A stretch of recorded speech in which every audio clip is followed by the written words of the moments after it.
Hey everybody, welcome to a special episode of Nerds with Friends. As you may notice, I'm all by myself. My name is Cody Leach, and my co-host Cristian is off on vacation, so good for him. When your co-host is away, I figured it was time that I could do something that I've been wanting to do for a long time and talk solely about one nerdy facet that is very near and dear to my heart, and that is miniatures. Painting miniatures has a lot of cool therapeutic properties for me. You know, after a long day of work, I can come home, put a little paint onto plastic, and, you know, seems like the day's troubles really start to melt away. And I haven't been doing it for a long time. I'm just coming up on like a year and a half of painting, but it's really captured me. And I feel like it's something I could definitely share with you guys if you're interested. And I feel like a lot of people have trepidations about getting into the hobby. They think it's going to be super expensive, super daunting. They don't know where to start. And so I figured I would make a video like this and kind of demystify some of the mini painting rules and kind of break it down and make it a little easier to digest and understand. So I'm going to kind of go over what is needed to get started in the miniature painting hobby. I'm not going to go over techniques necessarily, but if you guys enjoy this, like and subscribe, and let us know down in the comments, and maybe I'll start doing a couple technique videos here and there. And one thing that's kind of interesting about this one, it will be a short episode. And for our audio listeners, I apologize. This is definitely more of a YouTube centric podcast. It's going to be a little shorter, but I think you guys will enjoy it. And if you don't worry. Nerds with Friends will be back next week with our regularly scheduled programming. So sit back and enjoy, and I hope you learn a thing or two. So first thing that you need when you're getting into the miniature painting hobbies is you're going to need some miniatures. Something like this. This is a box of Intercessors Space Marines by Games Workshop for the game Warhammer 40,000. You don't have to go with Games Workshop. You don't have to go with any particular brand at all. The best thing to do is just to find a miniature that speaks to you and has a cool design and something that piques your interest and makes you want to paint it. At the end of the day, that's really what's going to get you painting. I remember my first miniature was a Hero Forge custom miniature that I made for a D&D game that we were starting up. You know, I had played Dungeons and Dragons before with small little unpainted gray miniatures that a buddy of mine had, and it was never quite what my character was going to be. So I went to Hero Forge, which is a custom miniature designing website where you can add different sorts of like weapons and clothing to your miniature, really make it how you want, and then they print it out and send it to you. And so I did that, and I decided I don't want a basic looking gray miniature anymore. I'm going to learn how to paint this. And let me tell you, it was not very good. It was there's probably 3 colors on him. He doesn't have his eyeballs painted because that was way out of my skill level. But at the end of the day, when I was done with it, I was like, yes, this looks awesome. And the next one's going to be even better. And that's how I got started. So don't be fooled. Your first miniature is not going to look very good. But that's okay. You can only get better from there. With practice and a little bit of learning and figuring out awesome techniques online through avenues like YouTube, Painting Buddha, Miniac, lots of great channels out there, or by reading books, visiting online forums, you can improve really quickly and you'll start making some badass looking minis like some of the ones I have down here in front of me. So after you've decided on which miniature you want to paint, sometimes you're going to have to assemble that miniature, which might seem a little daunting, but if you've ever done a thing of Legos, it's very similar to that. In a box of Games Workshop miniatures, they come on this thin piece of plastic called a sprue. And you can see all the various different parts on there where they're all legs, bodies, heads, everything else. And you're going to have to get them off of there. So to do that, a lot of people use different things. If you have an X-Acto knife, which is like some people will call it a hobby knife, something that looks kind of like this, Those are easy to do. You got to be careful though. They are very sharp and you could definitely slice your finger open. So be very careful with that. Or you could use a thing of these called, I call these flat edge clippers. They're very precise clipping little like wire cutter things almost. Very easy to get off there. But if you're just starting out, you don't really need either of those things. You could really get like a pair of scissors and just be very careful and get them out of there. Some psychopaths will even like bend it back and forth until it pops out. Whatever you need to do to get it off of there, you just need to assemble the little pieces that the instructions call for, and then they will give you a handy dandy instruction booklet that teaches you everything you need to know about teaches you everything you need to know about constructing your miniatures. Some kits will be push fit, where they have little pegs that you plug into holes, and that makes the miniatures stick together. Those are really cool, especially for new miniature painters. Otherwise, get yourself a bottle of super glue. Any old super glue will work. This stuff is kind of nice. This is Instacure Plus cyanoacrylate, which that's cyanoacrylate. I think I had that right the first time. This is super glue that's a little bit heavier body, so it's kind of jelly. It makes it a little easier so you're not gluing your fingers together. Can't tell you how many times I've glued my fingers together and glued them to other parts that I won't care to mention. But once you have everything glued together, you're ready to start painting. But there is a step you need to do before you start painting, and that's called priming. First, you need to get yourself a can of primer. This one is made by Army Painter. They're a quality brand, but any old primer will do as long as it's safe to use on plastic or resin or whatever your miniature happens to be made out of. You don't have to get necessarily a spray can. You can do brush on primer where it comes in a little jar and you just brush it on with a paintbrush. But I found that the easiest thing where I get the best results is a spray can. If you have an airbrush, go for it. But if you have an airbrush, you're probably not watching this video anyway. When it comes to color of primer, there's a couple different ways of thinking about it. You could either do your classic grayscale, like black, white, gray, depending on, is the miniature going to be bright in color, dark in color, or somewhere in between. I like to do gray just because it's an all-purpose primer, and there's more advanced techniques out there like zenithal priming, where you do a black undercoat and then spray a lighter gray or white over the top of it to give it like a nice natural shadow. You can get into that kind of stuff and go wild with priming, but I like to do just a standard gray. Very easy to deal with. You could paint bright colors over it. You could paint dark colors over it. Makes it super easy. Now you might be asking yourself, why are we priming these miniatures? Aren't we just going to cover them up with paint anyway? And you're right, we are going to cover them with paint. The problem is when you're using paints for miniatures, the paint itself isn't very sticky. So it has a hard time grabbing onto the plastic that the miniatures are made of. And it needs a little help, and we want to make sure that that nice paint job that we spent a lot of time painting stays on the miniatures, especially if you're going to be using them for tabletop games like Dungeons & Dragons or Warhammer.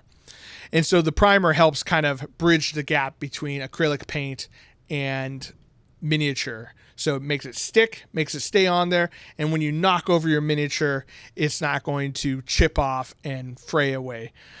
So all of your hard-earned or hard-worked-on paint job is still on the miniature for years to come. So that's why primer is important. It's pretty easy. You just put it on, like I like to use old Amazon boxes. I just tape it down onto the box, hold it about 6 to 8 inches away, and do light coats until the entire miniature is covered. And then it's all primed, ready to go. You got to let that bad boy dry. Now, once everything's primed, it's time to start painting. So there's a couple things you need when you want to start painting a miniature. The two most important things by far are paint, which we have paint like this. We use primarily for miniatures acrylic paint, which is water-based and generally speaking non-toxic. Doesn't mean you can go squirt a whole tube in your mouth, but it means if you lick your brush like I do, you're not going to be in a world of trouble. There's a lot of different brands out there. I prefer Scale 75, which is this guy right here. It gives a very matte finish. And matte, if you're unfamiliar, is the opposite of shiny. Very dull and like flat looking. There's also this brand Chimera Colors, which these guys are really cool. these guys are really cool because they are pure pigment paints, which means there's only orange in this one, or only red, or only black. When you have another company like this other brand, Vallejo, or Vallejo, if you use the Spanish pronunciation, even though this looks blue, there's probably blue, a little bit of red. There's multiple kinds of pigments in here, and so that becomes important when you start mixing colors. So normally if you mixed blue and red, you get purple, but if that red has some yellow in it and then the blue has some green in it, you mix them all together and they start to make like a brownish gray. So Chimera is kind of cool because you only get one color, so they're great for mixing your own shades. A little bit advanced, but a cool thing to experiment with. Then the other guy, probably the most popular one out that a lot of people see, is Citadel, which is made by Games Workshop, who again makes Warhammer. Warhammer 40K, Warhammer Age of Sigmar, or Warhammer Fantasy for you old guys out there. Now, it doesn't really matter what brand of paint you go with, just whatever your local game store has available, that's generally what I stick with. Now, I've kind of figured out what I like as a painter, so that's why I've started going with the Scale 75. I like the finish that they offer. I like how they work when you're applying them to the miniature. I like, how they thin down and, go on. Very nice coverage, very cool colors. I really enjoy the color range that they have. But, I experiment around too. This color right here, which is a Citadel color called Warp Lock Bronze, is one of my favorite metallic colors out there. It's like this gritty, dirty bronze, and it looks so good on like robot guys like this Necron here. These guys were all based in that Warp Lock Bronze. Gives them very dingy, grody looking color. Now, whichever paint brand you go with, they're all going to be different consistencies. Scale 75 is kind of jelly. Model color by Vallejo is kind of a little thinner. The Chimera is very thick boys. And then, the Citadel's kind of somewhere in between. Depending on which one you get, you're going to have to thin your paints differently. So when you first paint your first miniature, you don't just take paint straight out of the bottle, straight out of the paint pot, which is what we call these little tubby guys here. You don't take it straight out of the container. You have to thin it down with a little bit of water. Generally, it's like one drop just to get it so it's not so goopy, and then it goes onto the model smoothly. Now, the reason why that's important, if you go straight out of the bottle onto the model, two things are going to happen. First, you're going to run out of paint a lot faster because you're going to use more than you would when you're thinning them down. Think of it as like that orange juice concentrate you get from the grocery store. You're not just opening that can and just drinking that frozen gross orange juice like a psychopath. You mix it with water and then it makes slightly less gross orange juice. But what you do with the paints is you thin them down and then it makes the paints last longer. But another thing it does is it makes them go onto the model smoother. If you put big goopy paint onto your model, you're going to see brush marks. Like you're going to see his face looks like the guy from Raiders of the Lost Ark. It's going to have big old melty brush marks in it. And it's going to leave texture on the model. And you don't want that. These models are very, very small. So you want to make sure that when you look at them, none of that very fine detail is obscured. If you just goop on flesh color paint over the eyes, when it's not thinned down, the little eye sockets and the eyeballs are going to be completely lost under a whole mudslide of paint. So you want to thin your paints. A little bit of water goes a long way, so you don't want to wet it down too much, but you want it to lay down smooth. There's, forums and forums and forums on the internet of how to thin your paints. The consistency I try to go for is like a melted bowl of ice cream. Sometimes that works great. Sometimes I need it a little thicker. Sometimes I want it even thinner when you're doing advanced techniques like glazing. Sometimes you want it thicker for things like wet blending. It all depends, but if you go for the melted ice cream bowl, you should be fine for your first miniature. The next thing you're going to need when it comes to painting is obviously some way to put that paint onto the model. Most common way being paintbrushes. So when it comes to paintbrushes, there's a million different brands, manufacturers, styles, materials they're made of. It really is going to come down to both your budget and your comfort level as well. And what you're painting. If you're painting a big giant dragon, you may not want a teensy tiny little brush like this little guy right here. You may want something a little bit bigger, or you may want to invest in a can of spray paint, to give a nice base coat first. But most of the time when we're painting, whether it's Warhammer or Dungeons and Dragons miniatures, you're going to want a paintbrush. Now, there's two materials that paintbrushes are generally made out of. There's something like this, which this is a Raphael 8404 brush, pretty fancy one. These are like $17 a piece. You don't need to get this first. In fact, I recommend you don't start with one of these. But this is a Kolinsky sable hair brush. What that means is they use weasel hair, like this Russian Siberian weasel. They use some of his hair from his tail to make a very fine pointed brush. It's not pointed right now because it's been in a bag, but trust me, these guys are awesome, and that point always comes back, making them excellent for fine detail work. Though, because they are made from animal hair, and it takes so many weasels to make one brush, they are a little bit more expensive. Like I said, about $16, $17 a piece on these guys. So a lot of you guys, and I think the best way to start is with something like this, which is a synthetic brush. This is made with golden Taklon, which is like a synthetic thing. I bought a box of these off of Amazon for like $5, $7. And it comes with a million different sizes, a million different tips and styles. I think that's probably your best bet for starting out, is to get a thing of those, or a lot of starter kits with paints will come with a basic brush. You only really need one to start off with. But if you were going to buy two, I would buy a small, detail all-around brush like this.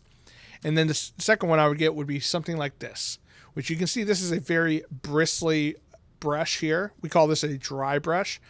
If you want to take either your sister's, your girlfriend's, or your mom's makeup brushes, those work really well too. You can also find those on Amazon. Here's a makeup brush right here. This one's a little filled with old paint, but anything that's soft and bristly, there's some really cool techniques that make painting really easy with one of these bad boys too. So get yourself a brush. Now, there's going to be things like brush sizes. And the thing to know about brush sizes is there is no standard for brush size. So this is a number 0 or a size 0 brush by this, no name. It's called Zhuting artist brush. This is a size 0, and then this is a size 0 Raphael. If you look at them closely, which you can see here, they are actually different size tips. Now, why is that? They're both size 0. They should be the same size. It's because no one checks on that crap. A size 0 from Raphael is not the same as a size 0 from Winsor & Newton or from Citadel or from any of these other companies. It's just arbitrary. So the best way to do it is just look at it and be like, oh, that's the one I want. An easy way to get a good brush, go to your local game store. I'm going to recommend that time and time again. Going to your local game store, they will get you set up with what you need. Now, we have our paintbrush, we have our paint, we have our primed model. Now what are we going to do? Well, it's time to paint, but where do we put the paint? There's a lot of different ways of keeping your paint ready to go when you're painting a model. The easiest is going to be what's called a palette. Now, there's different types of palettes. It's the thing you see in movies where there's an artist and he's got the paint all on this big board, just mixing it up and painting it on the canvas. Similar to that, but obviously we're using smaller stuff, so you don't need a gigantic board of paint.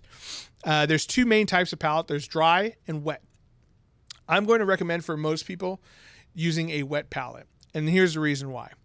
Acrylic paint is very quick drying. It's not like paint when you paint your house where it takes like 2 days to fully dry, and if you sit on it or put your hand on it, you're going to rub the paint off quickly. This stuff dries really, really quickly because the water evaporates out of it, and that turns it into like a plastic polymer that sticks to your model, and it's a finished paint. So if you're painting something really small and you're really taking your time to paint those eyes on just right, that paint is being exposed to air that whole time. And as you're doing that, it's drying. It's developing a film over the top, and it just, at the end of a half hour of painting, you're just going to have a dry blob of paint on, whatever you're using as a palette. So I'm going to suggest using a wet palette. Now this is my wet palette. Doesn't look much. It's got paint all over it. I apologize for that. But what it is essentially is it's a little plastic tray with a sponge inside. So this sponge here, it's nothing really super special. You can see it's covered in paint, but its job is to hold water, right? So you put this in the bottom of the tray here, just like so. And then we put a thin permeable paper over the top of it like this. This is parchment paper. You can get it at your local grocery store, whether it's Safeway, Vons, whatever. You just want to make sure it's baking parchment paper, non-waxed. So you don't want wax paper because that keeps water out, and that's not the idea of what we're trying to do. You can also make one of these. I bought this one. It's not super expensive. It's like, I don't know, $20-$30. And I've had this one for over a year now, and it still works just fine. But if $20 or $30 is too much for you and you're just trying to dip your toes into miniature painting, you can very easily make one. You just get that roll of parchment paper. You may already have it at your house. And then you take some paper towels and fold them up, soak them in water, put them in the bottom of either a deep dinner plate or a Tupperware, and then put a square of parchment paper over the top, and it will work just the same. What's happening is that water is coming up through the sponge, through the parchment paper, and keeping whatever paint you drip on top of the paper nice and moist and ready to paint. So you can paint for hours and hours and hours and still have fresh, non-dried out, grody paint. Cool? Now, again, I'm not going to go into the different painting techniques when you're painting miniatures, but the main things you want to think about when you're painting is you want to be able to sit down at a nice place, like on a table or a desk, and you want a nice comfy chair, and you want really good light too. So if you're by a window and it's daylight outside, then that's perfect. You get that natural light. Otherwise, you can get like a desk lamp or an overhead light.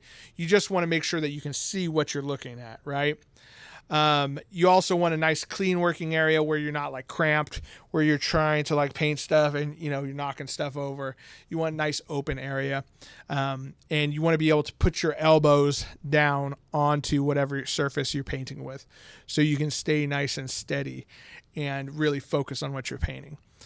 Another thing I would suggest is something like this, which is a painting holder.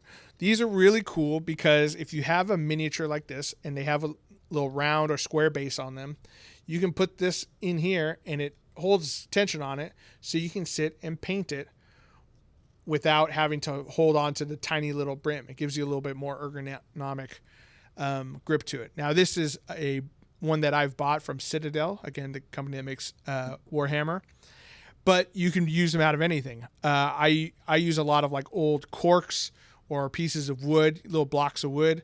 You just get that with a little sticky tack on top or some double-sided tape. Works just fine. Just gets the mini away from my hand so my big, giant, fat fingers don't get in the way. And then after all that's said and done, you're off and you're painting. So there's a million techniques out there. Again, if you want to learn some more about miniature painting techniques, how to do it, how to make them look better, there's a million YouTube videos out there, and that's really where I would suggest looking first. But there's also websites, blogs, vlogs, there's books that you can buy. There's all sorts of material out there that'll help you improve painting. And maybe if you guys enjoy this, I will do one of those videos too and go over some basic techniques. I'm by no means an expert. I just know I have a lot of fun painting these guys. And I know also that I have improved quite a bit over the past year and a half in the hobby. Going from one of my very first miniatures to one of my current miniatures that I just finished, the difference is pretty amazing, even to me, and I've been doing it the whole time. And it just takes time and practice. I think one thing that really helped me when I started out in the hobby is getting used to the fact that, hey man, there's always someone better out there. I'm never going to be the best miniature painter. The sooner you learn that, the better off you'll be, because you're not going to be judging yourself against people like Michael Pisarski or Roman Lapat or Vince Venturella from his YouTube channel, Hobby Cheating. Those guys have been doing it for a lot longer than you. If you're just starting now, it's going to take a while to catch up. But you can get good enough where your friends are going to be like, dang, dude, that looks sick. That's an awesome looking miniature. And how'd you do that? I've even started teaching some of my buddies how to paint. And it's really fun. It's a great hobby. And you can really do whatever you want. If you like sci-fi or fantasy or Ninja Turtles, there's a miniature out there for you. There's Marvel superheroes out there as well. There's a million different kinds of miniatures out there. You just have to find one that speaks to you. And then get yourself $5-10 worth of paint and a little crappy $6 brush from Amazon, and you're going to have a great time. So I hope you guys enjoyed this. Please leave any questions you have down in the comments. I love reading those. And make sure you like and subscribe. And if you're interested in all other nerdy things, please consider checking out nerdswithfriendspodcast.com. That's our normal podcast. We also have a Patreon, patreon.com/nerdswithfriends. That's where you can help support that show and, sponsor extra content like this. So until next time, you're not alone. Get those minis painted. My name is Cody Leach. Have a great one.